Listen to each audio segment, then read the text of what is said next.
state. It is great to be back here in Concordia to announce more good news for our state, our nation, and quite frankly, our energy future. Very pleased today to be joined by Mark Sitek, the Vice President of Major Projects Execution for Enbridge, and the rest of their Enbridge team that's in with us today. Over the past 3 years, my administration has worked tirelessly with county and local officials across Missouri to create jobs and move our economy forward. We've invested in worker training, we've boosted manufacturing and exports, and we've balanced our budget while holding the line on taxes. And that hard work is clearly paying off. Our unemployment rate is at the lowest point in 38 months, and we're one of only a few states to hold a spotless AAA credit rating from all three rating agencies. As a result, major businesses are investing in Missouri. In fact, both Ford and GM recently announced a historic combined investment of nearly $1.5 billion that will create more than 3,200 new manufacturing jobs in our state. And that's just at those lines. We've been working this week with many other auto parts manufacturers as we're recruiting those folks that will make those parts and those processes inside there, and are working with the legislature to get some additional tools to make sure we are aggressive and competitive there. The internationally ranked Kauffman Foundation has just ranked Missouri as the 6th best state in the nation for startups and small business growth. That is a huge jump from 35th the year before, and a real solid example of making a positive business environment for folks to start businesses and grow businesses in the Show Me State. And now we have another transformative opportunity to create construction jobs, support local communities, and boost America's energy independence. And that's why we're here for a few months today to talk about the Flanagan South Pipeline. Enbridge Incorporated is one of North America's largest energy companies. Just last week, Enbridge announced that it will move forward with the construction of a new pipeline from Flanagan, Illinois to Cushing, Oklahoma. This new 600-mile pipeline will run along an existing pipeline passing through 11 different Missouri counties: Lewis, Marion, Shelby, Macon, Randolph, Chariton, Saline, Lafayette, Johnson, Cass, and Bates. I say Lafayette like a guy from Jefferson County. I apologize. just the French guy that came through there. We were DeSoto, and there were Spanish guys, and the French were a little bit of a tussle with a long history from my hometown. But that's neither here nor there. But real quickly, this 36-inch pipeline will have an initial capacity almost 600,000 barrels per day.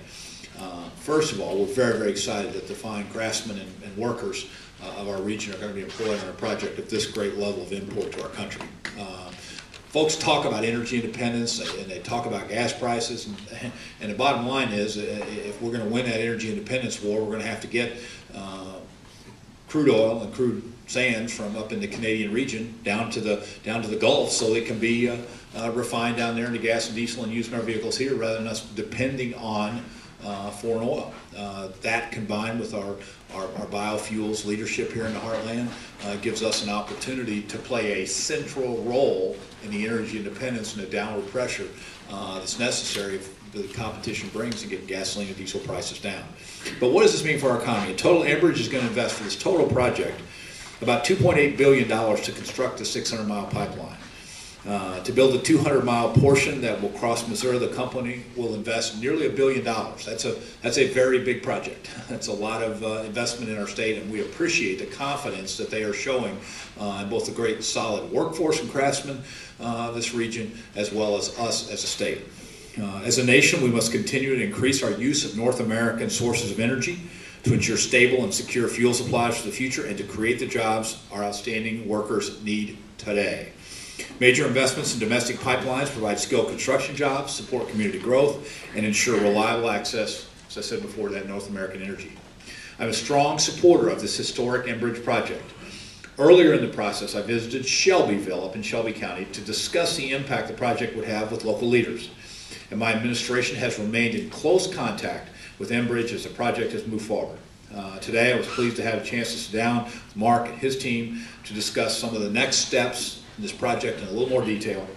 I should also note that our Department of Natural Resources, under the leadership of Director Sarah Parker-Pauley, will work with Enbridge at every step of the way to ensure that the project meets our requirements for environmental safety and protection. I also say that unlike many other projects, we've been blessed here that this is an organization which has been in our state for decades and have proven already that they have been solid stewards for the land while helping to make energy move from north to south. We want to make sure this project can move forward as quickly and as safely as possible. As your governor, of course, my top priority is creating jobs and growing Missouri's economy. And a massive capital investment like this one will truly be a boost to our construction industry and, quite frankly, our entire economy. Missouri is home to some of the most outstanding building tradesmen and women, pipe fitters, laborers, and other workers in the world. This project will provide good construction jobs for those hardworking folks and help keep our economy moving forward. Here in Missouri, we're all going to work together to create these jobs, grow our economy, and make Missouri more energy independent. This decision by Enbridge to move forward with the Flanagan South Pipeline is another important step in that direction. And I know that Enbridge representatives will be visiting communities along the pipeline, including here in Concordia, to discuss project details in the coming weeks.